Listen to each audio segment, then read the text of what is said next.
চাই না বন্ধুরা, আপনারা কি চান? এই ধরনের দেশ আপনারা চান? যে দেশে বঙ্গবন্ধুর মতো একজন মহান নেতা, হায় রে হায় বাংলাদেশ, হায় রে হায় বাঙালি জাতি। একটা লোক জীবনের যৌবন কারাগারে কাটিয়ে ফাঁসির মঞ্চে গিয়ে বাঙালিকে শিখিয়েছে তুমি কে আমি কে, বাঙালি বাঙালি। যে লোকটা একটা আঙ্গুল তুলা দিলে পরে 7.5 কোটি মানুষ এক কাতারে এসে দাঁড়াতো, যে লোকটার আঙ্গুলে হেলনে দেশে মুক্তিযুদ্ধ হয়েছে, সেই লোকটার বাড়ি আগুন দিয়ে পুড়ে দিলেন। সেই বঙ্গবন্ধুর বাড়ি বুলডোজার চালায় দিলেন। কেউ প্রতিবাদ করলো না, সরকার কিছু করলো না, মিলিটারিরা চৌকিদারের ভূমিকায় অবতীর্ণ হইল। 7 জন বীর শ্রেষ্ঠ, সবাই সামরিক বাহিনীর লোক, তাদের স্ট্যাচুগুলা উপর তাকায় নামায়া পা দিয়া পাড়াইয়া পাড়াইয়া বাংলো, থুতু দিল, কেউ কিছু বললেন না।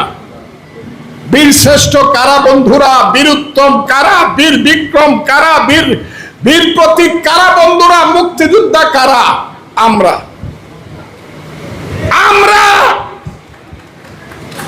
এইখানে যারা বসে আছেন তারা, এইখানে যারা বসে আছেন তারা কি এই দেশে এইভাবে অপমানিত হয়ে মৃত্যুবরণ করতে চান? এই যে দেশ, এই দেশে কি আপনারা বাঁচতে চান মাথা নিচু করে, নাকি প্রতিবাদ করে মরতে চান? আপনারা বলুন। আপনাদের তো বয়স হয়েছে, আমারও বয়স হয়েছে।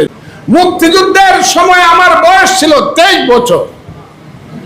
কাজে আমিও খুব ছোট মানুষ না, যে কোনোদিন চলে যাব। মৃত্যুর আগে শুধু আপনাদেরকে বলে যাই, মুক্তিযোদ্ধারা, আল্লাহর ভয় লাগে আপনাদেরকে আমি হাত জোর করে বলি, দেশটাকে আপনারা বাঁচান। আপনারা যুদ্ধে যাইতে হবে না, কিন্তু আপনার সন্তানকে আপনি বলেন যে বাবা দেশটাকে রক্ষা করো। 1 2 হইল ঘরে বসে বসে এখন এমন টেকনোলজি আছে, প্রত্যেক মুক্তিযোদ্ধা তার জীবন ইতিহাস বলেন। আপনার দেশের মানুষকে বলেন আওয়ামী লীগ খারাপ করছে এই জন্য মুক্তিযুদ্ধ খারাপ, হাসিনা খারাপ করছে সেই কারণে বঙ্গবন্ধু খারাপ।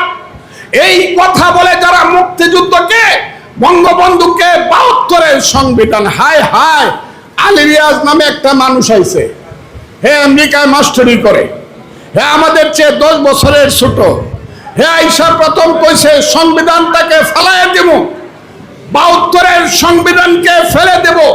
72-এর সংবিধান মুক্তিযুদ্ধের 30 লক্ষ লোকে শহীদের রক্তের আখরে লেখা সংবিধান। এইটা সময়ের সাথে সাথে প্রয়োজনে পার্লামেন্টের মাধ্যমে পরিবর্তন করা যাবে আইনের মাধ্যমে, কিন্তু কেউ যদি ছুঁড়ে ফেলে দিতে চায় তার বিরুদ্ধে আরেকটা মুক্তিযুদ্ধ অবশ্যই হবে বন্ধু।